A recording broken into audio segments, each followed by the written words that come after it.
Engkau yang terbaik, Engkau yang terindah dalam kehidupan kami. Kemanakah kami akan pergi Tuhan? Menjauhi Roh-Mu. Karena Roh-Mu yang membawa kami untuk menggenapi seluruh rencana-Mu. Karena Roh-Mu yang membawa kami kepada seluruh kekudusan-Mu. Karena Roh-Mu yang membawa kami untuk hidup sebagai anak-anak Allah. Menerima kuasa, menerima janji, menerima segala yang telah Kau sediakan, selesaikan bagi kami di atas kayu salib. Dan saat ini Tuhan, kami rindu lawatan dan kuasa Roh Kudus-Mu bekerja di tengah-tengah kami. Supaya firman-Mu tidak berlalu atas setiap kami. Tapi biarlah firman-Mu mengubah, memulihkan, membangkitkan, menyembuhkan setiap kami.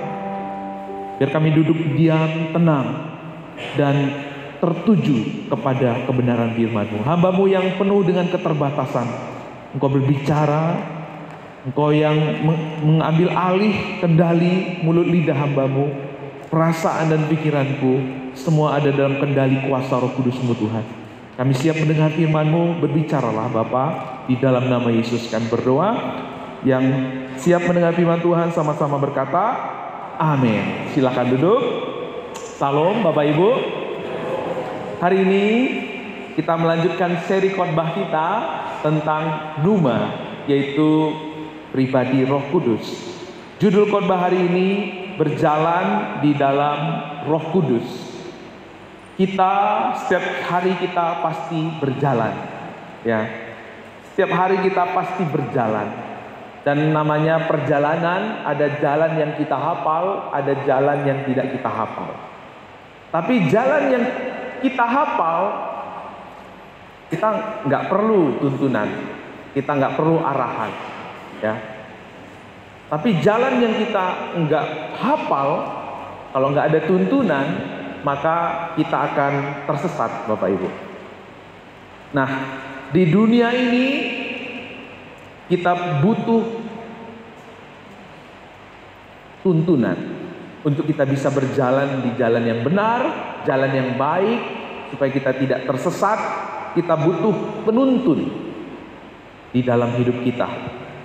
Karena itu, saudaraku yang dikasihi Tuhan, ada pribadi yang menuntun kita, yaitu Roh Kudus. Nah, Bapak Ibu pernah ingat ya, saya pernah sampaikan ini, bahwa kalau kita hidup dalam tuntunan Roh Kudus itu mirip dengan kita mengikuti Google Map. Kalau kita pergi ke satu tempat yang kita nggak ngerti, nggak hafal, belum pernah ke sana, maka kita perlu Google Map. Di dalam Google Map ini ada peta, ada suara, tapi kita bisa menggunakan peta dan suara ini kalau ada apa, Bapak Ibu? Kalau ada jaringannya. Betul ya? Begitu juga di dalam kita mau mengikuti pimpinan tuntunan Roh Kudus, harus ada koneksi. Koneksi itu bicara tentang iman. Peta ya, itu adalah Alkitab yang Bapak Ibu pegang. Suara itu adalah dari Roh Kudus yang berbicara kepada kita lewat hati nurani kita, lewat khotbah, lewat orang tua, lewat situasi, lewat alam semesta. Tuhan itu berbicara sampai saat ini. Tapi Bapak Ibu Saudara, GPS itu bisa salah. Mungkin Bapak Ibu juga pernah pengalaman menggunakan GPS, akhirnya muter-muter. Bukannya nyampe, tapi tersesat.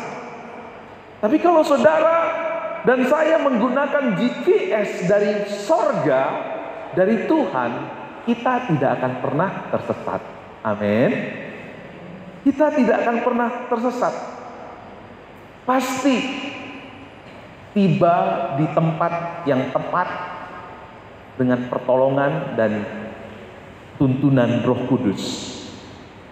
Tapi saudara, kita tahu bahwa Roh Kudus itu Tuhan berikan untuk menuntun kita, untuk menolong kita, untuk membawa kita kepada maksud Tuhan. Saya selalu ingatkan, kita mengenal 3 pribadi Allah. Allah Bapa, Siapa Allah Bapa, Bapak Ibu? Yang merencanakan. Lalu yang kedua, Allah Anak. Siapa Allah Anak? Yang menyelesaikan rencangan Tuhan. Yang ketiga, Roh Kudus. Siapa pribadi Roh Kudus? Yang mengaplikasikan apa yang sudah Yesus selesaikan di atas kayu salib. Ya. Kita mengenal pribadi Allah di dalam hidup kita. Bahwa Allah itu memberikan anaknya untuk mengaplikasikan apa yang Tuhan sudah selesaikan lewat anaknya Yesus Kristus. Roh itu menjadikan kita kudus, menguduskan seluruh hidup kita, menolong kita untuk melewati sanctification, pengudusan hidup. Roh itu yang memampukan kita untuk memanggil ya Aba, ya Bapa. Bapak Ibu yang gak hadir minggu yang lalu harus putar khotbahnya lagi. Tahu nggak Bapak Ibu kenapa selama ini kita disebut anak-anak Allah? Hanya orang Kristen yang disebut sebagai anak-anak Allah. Tidak ada kepercayaan manapun di dunia ini. Kenapa? Alasannya apa? Alasannya ada di khotbah minggu yang lalu.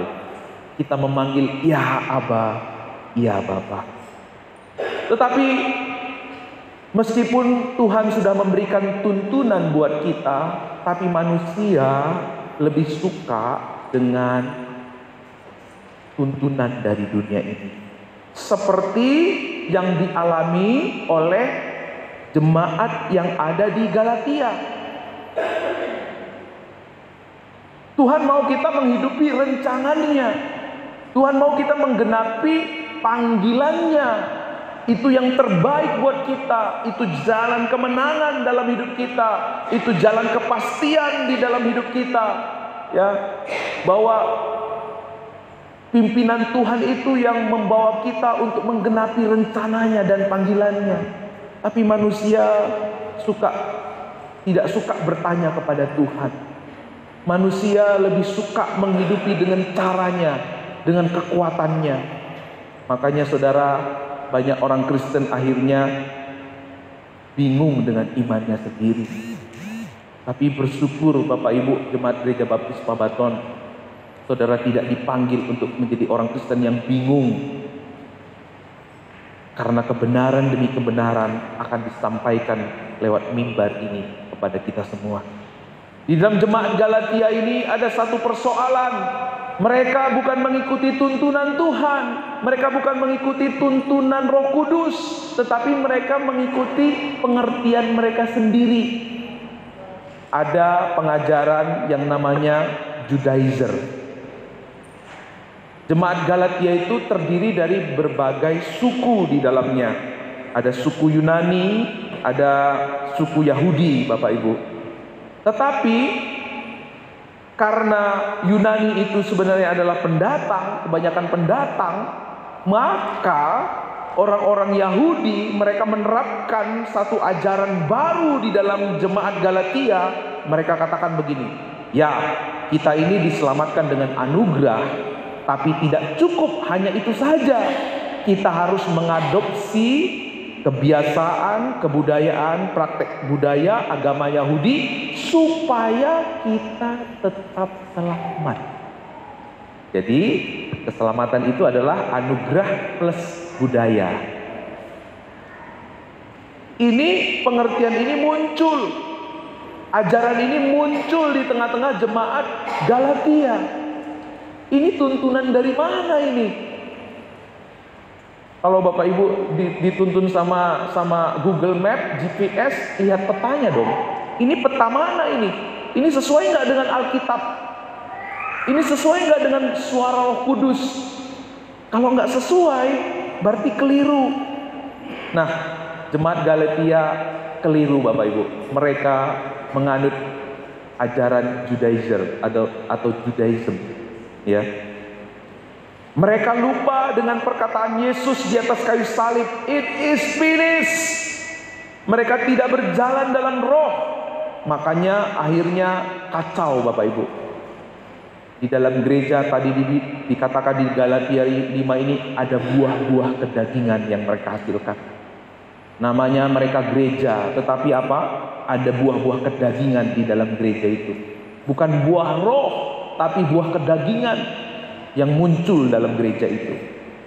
Karena itu Paulus mengingatkan kepada jemaat Galatia. Ayo kita baca sama-sama. 1, 2, 3 ya.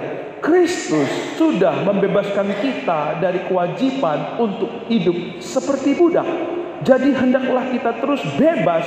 Oleh karena itu berdirilah kuat dan jangan lagi berbalik untuk hidup seperti budak dengan terus terikat kepada hukum Taurat. Paulus mengingatkan mereka, kita ini sudah dibebaskan.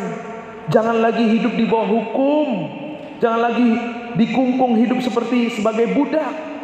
Karena Yesus sudah menyelesaikan di atas kayu salib. Kata Kristus sudah membebaskan. Itu relate dengan apa yang Yesus katakan di atas kayu salib. It is finished. Sudah selesai, saudara. Kalau Bapak Ibu ini tahu ya gambar siapa ya? Nenek moyang kita ya, Mona Lisa ya. Ini namanya apa? Lukisan Mona Lisa. Nah, yang melukis siapa? Leonardo da Vinci. Pinter, cerdas, luar biasa. Ini kata Leonardo sudah selesai. Tapi kemudian datang Ibu Ida.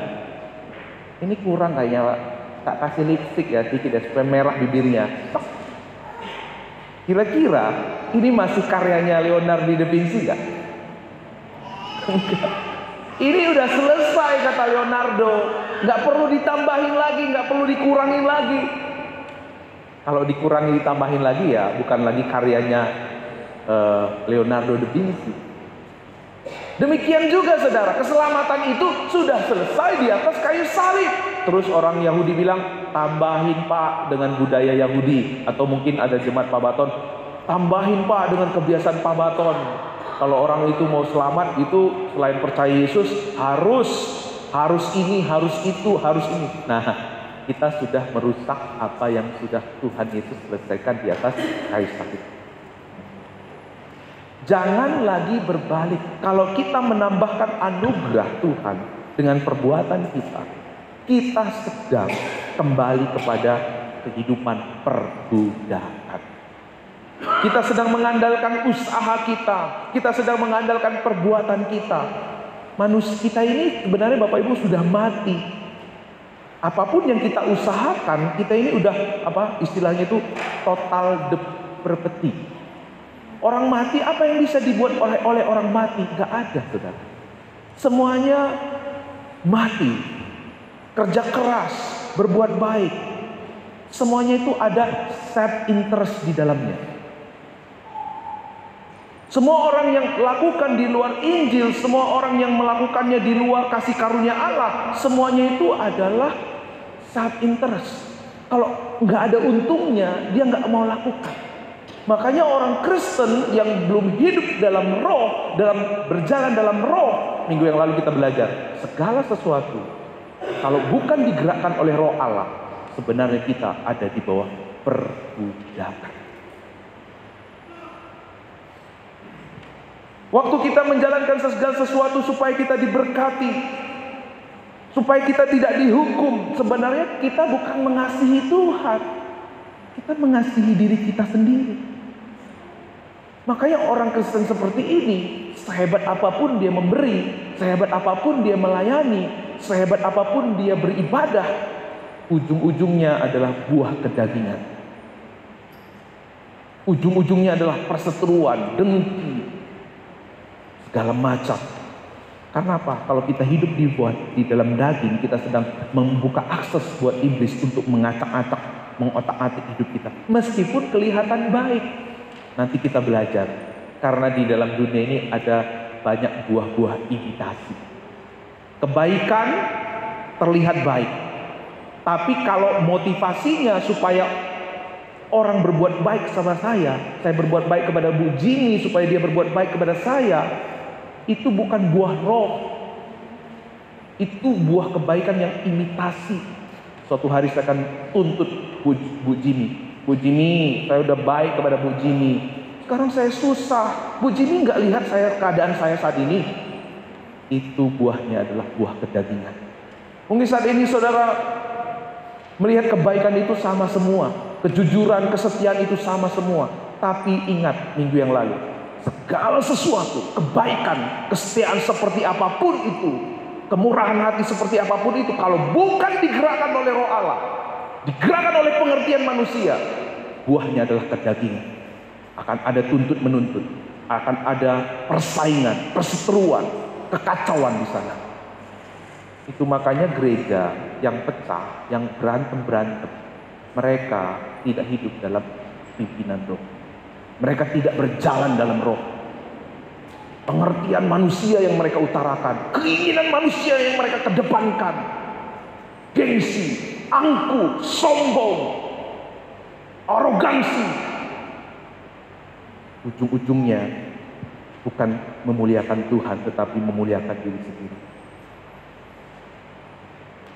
Tapi saudara, kita bersyukur minggu yang lalu kita belajar, Roh yang Tuhan berikan kepada kita, dialah yang membawa kita kepada kekudusan yang sesungguhnya. Roh anaknya yang turun ke atas orang-orang yang mengaku Yesus sebagai Tuhan. Dia yang menjadikan kita anak-anak Allah. Sifat-sifat Allah, karakter-karakter Allah makin muncul dalam diri kita. Itu yang memampukan kita berjalan dalam Roh. Saudara, saya terus mengulang, di dalam kita menjalani hidup ini ada 3 jalan. Jalan yang pertama, saudara, itu yang namanya apa? Legalisme. Ini nggak boleh, itu nggak boleh. Makanya ada orang Kristen, ada gereja yang begitu legalistik. Nggak boleh makan darah, nggak boleh minum itu, minum ini, nggak boleh begini, nggak. Hidupnya penuh dengan tuntutan. Hidupnya penuh dengan tuntutan. Kalau kamu nggak memberi perpuluhan, nanti Tuhan nggak berkati usahamu. Selalu diancam. Tapi ini membuat kita apa? Terkungkung, ketakutan. Nah, kita belajar 2 minggu yang lalu, roh yang ada pada kita ini tidak lagi, kita udah ada dalam Kristus, tidak ada lagi roh ketakutan, saudara. Tapi ada satu jalan lagi. Jalan itu apa? Lisensi. Apa-apa boleh. Nanti tinggal minta ampun, Pak. Tuhan tenang. Tuhan kita itu penuh dengan kasih karunia. Makanya ada orang Kristen yang memanfaatkan kasih karunia Tuhan. Mereka akhirnya apa? Gak apa-apa, nanti kita tinggal minta ampun, dosa kita diampuni. Apa-apa boleh. Tapi jangan salah Bapak Ibu, ini juga apa? Perhambaan. Karena akhirnya yang tadinya suka berjudi masuk lagi dalam dosa perjudian. Yang tadinya suka berzina jatuh lagi dalam dosa perzinahan. Yang tadinya terikat narkoba jatuh lagi dalam dosa narkoba. Sama-sama perhambaan. Tapi saudara, ada satu jalan yang terus diperdengarkan di gereja ini. Apa itu? Itulah gospel way. Melalui anaknya, Roh Kudus yang ada pada kita, selalu mengaplikasikan apa yang Yesus perbuat. Roh Kudus yang ada pada kita selalu mengingatkan kita, kamu udah ditebus, kamu udah diberkati, persoalan kamu sudah selesai di atas kayu salib, kamu orang benar, kamu orang yang dipilih Tuhan, dimuliakan. Iya ya, saya ini kan orang berdosa, orang yang bejat, orang yang layak dihukum, layak dibinasakan. Tapi Tuhan pilih saya. Ngapain lagi saya hidup dalam dosa? Akhirnya itu yang menuntun kita di dalam terang kebenaran kasih Kristus. Amin. Itulah gospel way yang memerdekakan kita. Itulah kemerdekaan yang sesungguhnya hanya lewat Injil. Makanya saudara, orang Kristen yang hidup di bawah hukum legalistik atau lisensi, pada akhirnya mereka akan capek, letih.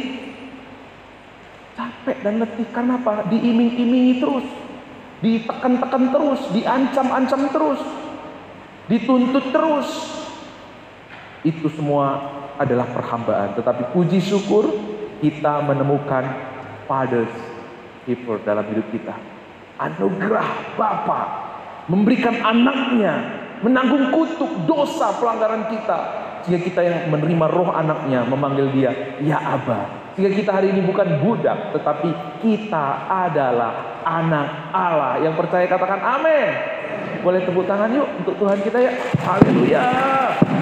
Puji Tuhan saudara. Makanya Galatia 5 ayat 16 dikatakan, maksudku hiduplah oleh roh.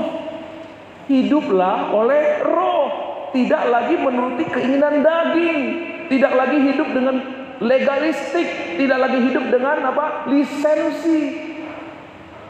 Ya, tidak hidup lagi dengan keinginan kita, dengan cara kita, dengan kekuatan kita, tetapi hiduplah oleh roh. Bagaimana untuk kita hidup roh di dalam roh itu? Bagaimana caranya? Kata hidup oleh roh di sini dalam bahasa asli Bapak Ibu, bahasa Inggris walk by the Spirit. Walk dalam bahasa asli disebut paripateo. Apa yang dimaksud dengan paripateo? Itulah kehidupan di dalam Injil. Itulah kehidupan memikul salib. Itulah kehidupan berjalan dalam roh. Itulah kehidupan berjalan di dalam iman, saudara. Tuhan mau kita berjalan di dalam iman, di dalam roh. Tuhan mau kita berjalan memikul salib kita, menyangkal diri kita setiap hari. Ya, kata berjalan paripateo itu seperti ini Bapak Ibu. Berjalan itu menjatuhkan diri ke depan. Kalau kita masih kecil, siapa yang di sini Bapak Ibu berjalan waktu masih kecil sebesar Dedek tadi, Dedek kecil atau Utara? Utara, ayo berdiri nanti begini ya nak. Setelah kamu berdiri baru melangkah begini ya nak ya. Pernah ada di antara Bapak Ibu didikte sama orang tuanya, ayo berdiri, angkat. Pernah? Gak ada kan? Semua kita pada waktu kita masih kecil, papa kita atau mama kita menuntun kita. Betul? Ayo, tatu. Ya, pinter. Begitu dia sudah bisa jalan, dia dari sana, ayo jalan, ayo. Dia lari, dia peluk papanya, dipeluk mamanya. Itu namanya paripateo. Berjalan menjatuhkan diri ke depan. Kenapa kita menjatuhkan diri ke depan? Kenapa anak itu melangkahkan kakinya? Karena ada orang tua yang menopangnya. Kenapa anak itu berlari, berjalan, lalu akhirnya papa mamanya memeluk? Kenapa dia nggak takut? Karena ada papa mamanya yang menopang dia. Kenapa kita berjalan? Karena kita tahu ada Bapa yang menjamin hidup kita. Kenapa kita berjalan? Karena kita tahu ada Tuhan yang menopang kita. Karena Dia yang menjamin segala yang baik, segala yang ajaib terjadi dalam hidup kita. Amin. Kenapa kita tidak khawatir? Kita serahkan hidup kita sama Tuhan. Dia Bapa kita. Dia pasti menjamin hidup kita. Itulah paripateo, saudara. Kita tidak lagi menggunakan logika kita. Kita tidak lagi melihat situasi, kondisi, keadaan kita. Tidak lagi mengalahkan kita. Tetapi ada satu keyakinan. Ada Bapa saya yang begitu mengasihi saya. Maka saudara, untuk kita berjalan dalam paripateo, harus ada iman. Tadi di awal saya sebutkan, harus ada apa Bapak Ibu? Iman. Kita koneksi, menerima roh anaknya dalam diri kita. Caranya apa? Kita percaya kepada Bapa. Dalam Mazmur 103 ayat 13, yuk kita baca sama-sama. 1, 2, 3 ya. Seperti Bapa sayang kepada anak-anaknya, demikian Tuhan sayang kepada orang-orang yang takut akan Dia. Kenapa waktu anak kecil itu dia ditato sama papa mamanya, dia jalan begitu saja? Kenapa dia waktu papanya dari jauh dia lari untuk meraih tangan papanya? Karena dia tahu bapaknya itu mengasihi dia, sayang kepada dia. Waktu saudara dan saya percaya Yesus, ada roh Kristus, roh anaknya dalam diri kita yang selalu mengingatkan akan kasih Bapa yang begitu luar biasa. Sehingga ada iman untuk kita berjalan di dalam roh. Amin. Karena Dia Bapa yang baik, pribadi yang paling mengasihi kita. Bapa di dunia itu terbatas, tetapi Bapa di sorga tidak terbatas kasihnya dalam hidup kita. Dia sudah menyelesaikan persoalan terbesar kita. Dia sudah menjamin keselamatan kita. Dia sudah menjamin pemeliharaan hidup kita. Dia bilang di atas kayu salib, sudah selesai. Dia menyediakan semua yang kita perlukan dalam hidup kita. Sehingga orang-orang yang mengalami kasih Tuhan, orang-orang yang memiliki roh anaknya dalam dirinya, selalu akan berserah kepada Bapaknya. Aku percaya Tuhan memegang masa depanku. Aku percaya Tuhan menjamin hidupku. Dari maut saja Dia sudah selamatkan aku, apalagi dari situasi-situasi yang tidak lebih besar dari maut. Dia pasti menjamin hidupku. Dia pasti menyelamatkan aku. Yang kedua, Bapak Ibu Saudara, bagaimana kita berjalan dalam roh? Selain memiliki iman, Dia Bapa yang mengasihi kita. Yang kedua adalah firman. Firman itu adalah peta. Kalau Bapak mengikuti GPS, ingat, ada peta kehidupan, yaitu Alkitab. Firman ini disebut pelita bagi kakiku dan terang bagi jalanku. Waktu kita melihat peta, kita punya gambaran yang jelas kemana kita akan pergi. Makanya kita perlu untuk membaca firman, belajar firman. Kita perlu merendahkan diri setiap waktu untuk merenungkan, membaca, membagikan firman Tuhan di dalam hidup kita. Kenapa kita perlu sekolah minggu, Bapak Ibu? Kenapa kita perlu PA kehidupan? Kenapa kita perlu mesbah keluarga di rumah? Karena firman Tuhan akan menerangi hidup kita. Kalau kita nggak baca firman Tuhan, Roh Kudus kan selalu ingatkan akan firman Tuhan ya. Tiba-tiba kok saya ingat ya dengan firman Tuhan ini gitu ya. Itu karena Roh Kudus yang mengingatkan. Tapi kalau Bapak Ibu nggak pernah baca firman, apa yang Roh Kudus bisa ingatkan buat kita? Nggak bisa. Nggak mungkin apa yang Roh Kudus mau ingatkan kalau kita nggak pernah baca firman. Kita nggak mungkin bisa hafal segini banyak Alkitab ini, ayat firman ini. Tetapi waktu kita baca, Roh Kudus bisa ingatkan kita. Tiba-tiba kita ingat satu ayat firman Tuhan. Itu berarti Tuhan menuntun kita. Yang ketiga, Bapak Ibu Saudara, bagaimana kita hidup berjalan dalam roh? Kita mendengar dan mengikuti pimpinan roh atau suara Roh Kudus dalam hidup kita. Tadi dikatakan di ayat yang ke-18, akan tetapi jikalau kamu memberi dirimu dipimpin oleh roh, maka kamu tidak hidup di bawah hukum Taurat. Memberi diri kita dipimpin oleh roh.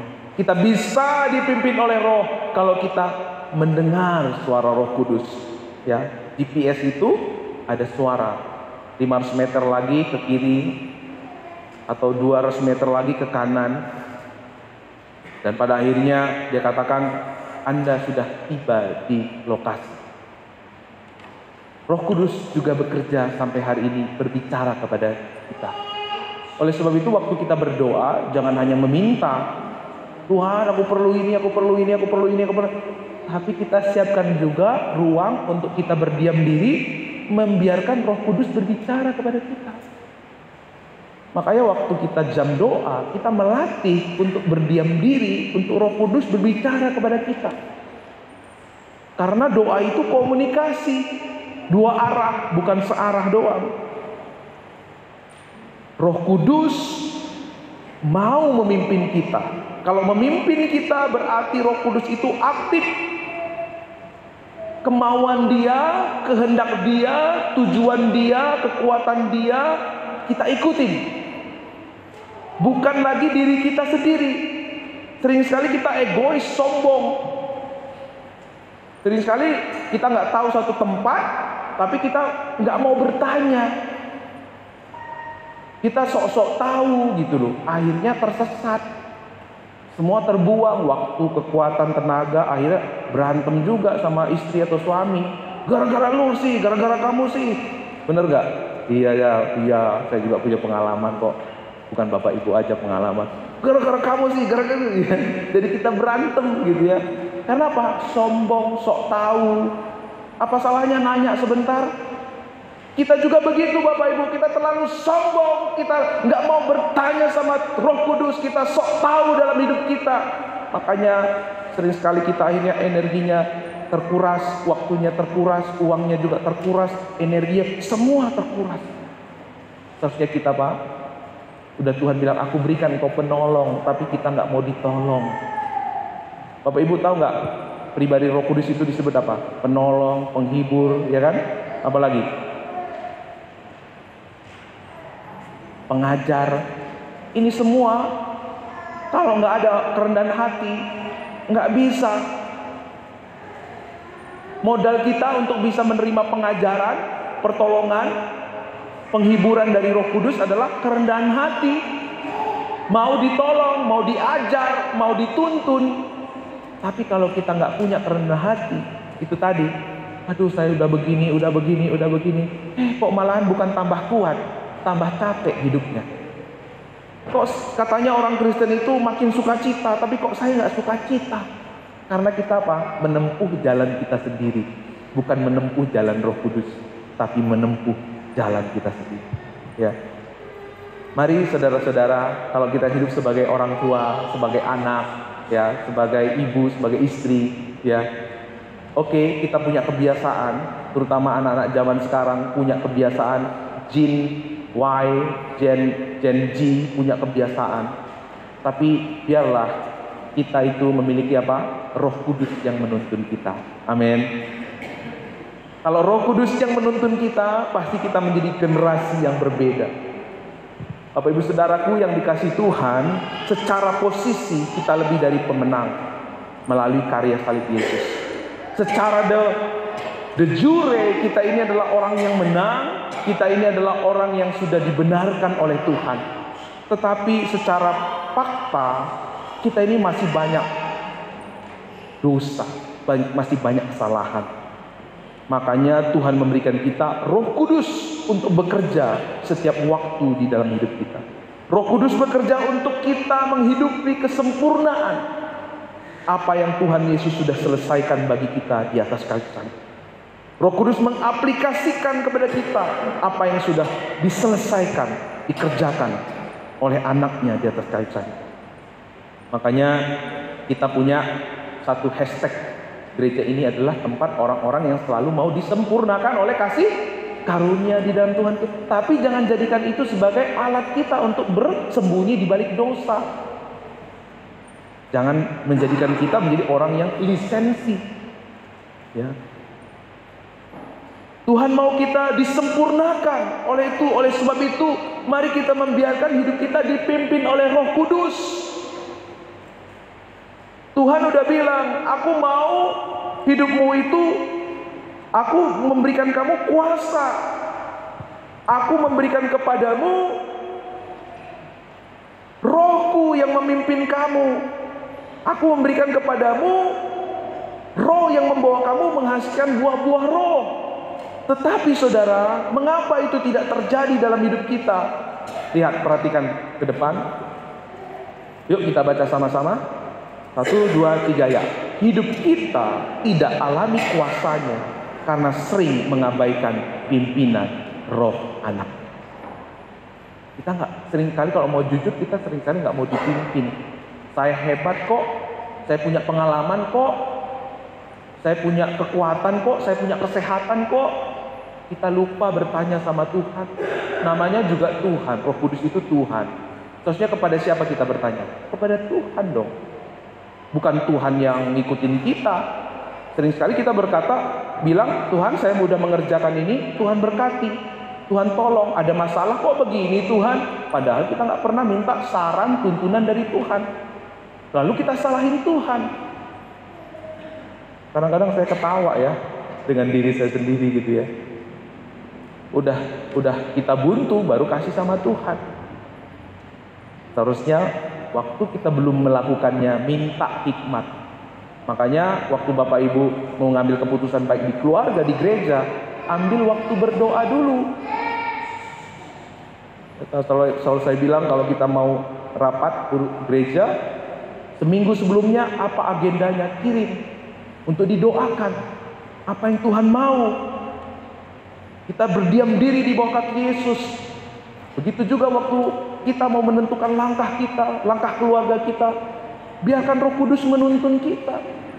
Sebelum kita memulai usaha, memulai pekerjaan, biar Roh Kudus menuntun kita. Sehingga apa yang kita jalani sungguh-sungguh tuntunan dari Roh Kudus. Yuk, yang kedua, mengapa kita tidak dipimpin oleh Roh Kudus? Kita baca 1, 2, 3 ya. kita menuruti kedagingan karena sering mengabaikan pimpinan Roh Kudus. Mengapa kita sulit hidup kudus? Mengapa kita tidak bisa hidup kudus seperti yang Tuhan mau? Karena kita sering mengabaikan pimpinan Roh Kudus dalam hidup kita. Sehingga apa? Yaitu tadi, lisensi tadi. Kita tetap berpikir, yang penting keinginanku, yang penting kepuasanku, yang penting kenikmatanku. Akhirnya Tuhan itu bukan menjadi Tuhan, tapi menjadi alat kita. Begitu juga waktu kita ada di bawah legalistik. Kita hidup di bawah tekanan, tuntutan, gak boleh ini, gak boleh itu. Terkungkung hidup kita. Maka saudara, kita gak pernah bisa hidup kudus tanpa pimpinan Roh Kudus. Mengapa Tuhan sudah bilang dalam Galatia 5:22, kita semua pasti setuju dengan buah-buah roh. Kepingin itu terjadi dalam hidup kita, kepingin itu terjadi di gereja kita, kepingin itu terjadi di keluarga kita. Tapi kok sulit, kok gak bisa. Kenapa saudara? Masalahnya ini, yuk sama-sama. Hidup kita menghasilkan buah roh karena kita, hidup kita tidak menghasilkan buah roh karena sering mengabaikan pimpinan Roh Kudus di dalam kehidupan kita. Kita tidak bisa membuahkan roh Allah karena kita tidak mau dipimpin oleh roh. Ingat, segala sesuatu yang bukan dimotivasi dipimpin oleh roh Allah, semuanya akan menghasilkan perbudakan. Buah, meskipun ada orang yang baik, yang mengasihi, yang menyatakan kebaikan, kesetiaan, penguasaan diri, nampaknya itu baik, nampaknya itu luar biasa, tapi ujung-ujungnya akan kedagingan. Berapa sering kita berbuat baik supaya orang lain tidak memandang kita sebelah mata. Berapa kali kita suka setia, karena apa? Kita setia dulu, kalau nggak setia nanti kita nggak dapat hatinya. Gak apa-apa, kita meminta ampun dulu sama Pak John Pak. Nanti setelah itu baru kita dapat yang kita mau dari Pak John Pak. Kelihatannya itu baik saudara, tapi di balik kebaikan, di balik kesetiaan, di balik apa yang manis yang kita tunjukkan, ada agenda kita pribadi. Itu namanya buah imitasi. Itu namanya buah KW-KWan. Apa yang akan membuat kita menghasilkan buah-buah roh? Waktu kita melakukan mengasihi itu karena apa? Karena Tuhan sudah mengasihi kita. Mengapa kita melakukan kebaikan? Karena kita sudah menerima kebaikan yang luar biasa dari Tuhan. Kita nggak pernah bisa bendung hati kita untuk menyatakan kebaikan buat orang lain. Kenapa kita setia? Karena Tuhan udah setia. Waktu kita nggak mengampuni, Roh Kudus ingatkan. Kamu tahu nggak Tuhan Yesus? Dia dikhianati loh, sama muridnya sendiri, sama orang yang dikasihin sendiri. Nah sekarang Tuhan mau kamu mengasihi musuhmu. Kamu sendiri berapa kali mengkhianati Tuhan Yesus? Kamu sendiri berapa kali mengecewakan Tuhan Yesus? Tuhan masih mengasihi kamu, Tuhan masih menyayangi kamu. Ini baru sekali dia mengecewakan kamu. Mengapa kamu begitu marah? Akhirnya kita berkata, iya Tuhan ya, oke, aku ampuni kamu bro. Itulah buah pengampunan, buah kasih yang bukan imitasi. Itulah buah yang manis. Itulah buah roh. Waktu orang itu kita sudah mengasihi, waktu orang itu tidak mengasihi, kita tidak jadi marah. Orang kita lakukan itu untuk mengasihi Tuhan, kok bukan orang itu, ngapain saya marah? Buahnya itu asli, buahnya itu otentik, buahnya itu asli. Tapi saudara, buah yang dari motivasi kita, kebaikan, kesetiaan karena motivasi dari diri kita, karena pengertian kita akan menuntut. Akhirnya suami istri menuntut. Kemarin aku udah traktir kamu, sekarang kamu begini aja gak masakin aku. Istrinya lagi bilang, kemarin kamu gak ingat kebaikan saya? Kemarin saya udah cuciin baju kamu, sekarang kamu begitu aja marah. Tuntut menuntut. Anak dan bapak juga menuntut. Karena apa? Transaksional. Aku udah besarin kamu, ada sekolahin kamu, sekarang tiba waktunya begini, kamu gak peduli sama papa mama. Marah, tuntut menuntut, jarak makin jauh. Gereja juga begitu Bapak Ibu. Kalau bukan roh Allah akan saling menuntut, saling merendahkan. Ketika kita gak mendapatkan apa yang kita mau, kita menjadi marah. Karena apa yang menjadi fokus kita akan terlihat lewat realita kita. Saudara tahu, kalau begitu luar biasa tuntunan Roh Kudus dalam hidup kita, seharusnya apa? Kita harus rindu mendengar suara Roh Kudus. Amin. Kalau Gen X kayak saya pasti kenal ya dengan telepon ini. Kalau zaman saya, kalau sekarang kan telepon itu tahu siapa yang nelepon ini. Oh, si pendeta nelepon, pasti ngajakin KPW-an ini. Oh, nggak usah angkat, gitu ya. Karena udah tahu gitu ya. Tapi dulu kalau ada yang nelepon, kita nggak tahu siapa yang nelepon. Saya beberapa kali memperhatikan teman saya, itu dia kok nunggu-nunggu ada yang nelepon gitu ya. Waktu ada telepon, dia angkat, siapa? Oh tante, oh ya pak ada tante, langsung begitu ya. Tapi waktu dia dengar itu, dia angkat tuh, halo, ada Rio, namanya Rio, ada Rio. Dia dengar suara itu adalah suara yang ada di hatinya. Oh ada. Hatinya begitu menanti-nanti ditelepon sama orang yang terkesan di hatinya, orang yang mempesona hatinya. Bagaimana Bapak Ibu? Apakah kita rindu mendengar suara Tuhan lebih dari suara apapun dari dunia ini? Atau suara-suara dunia ini mengalahkan suara Tuhan? Suara keinginan kita mengalahkan suara Tuhan. Akhirnya kita tidak pernah tahu pimpinan Tuhan dalam hidup kita. Apakah selama ini suara kekecewaan kita itu lebih kencang, lebih keras suaranya dibanding suara Roh Kudus? Apakah selama ini suara ambisi kita itu lebih kuat daripada suara Tuhan yang seharusnya kita dengar? Kalau itu yang terjadi, saudara, puji Tuhan, hari ini saudara menemukan rahasia kehidupan di dalam iman, dalam berjalan dalam Roh, mendengar suara Tuhan. Kalau kita mau hidup di dalam Roh, berarti kita harus mendengar suara Tuhan, tuntunan Tuhan itu